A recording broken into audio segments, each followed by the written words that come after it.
日本を旅行中のある外国人男性は初めて食べるつけ麺に感動しました。 Sige, lagay mo siya dito and then that's it. Try natin ha.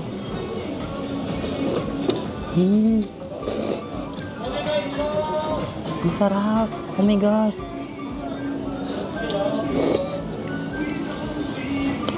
Para siyang sarsha. Di ba sanay tayo sa ramen na soupy, yung ganun. Ito more on parang sarsha. Sobrang thick nung kanyang broth.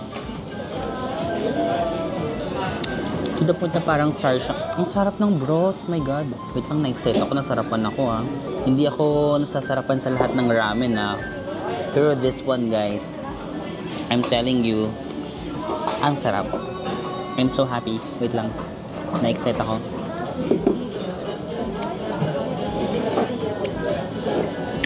So parang ang atake. Ang noodle is parang cold lang siya or room temperature. Kasi very hot yung broth.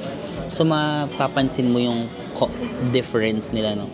So pag kinakain mo, parang I think kasama siya sa appeal na medyo room temperature ang noodle, tapos ang broth lang yung mainit. Parang yun yung appeal niya eh.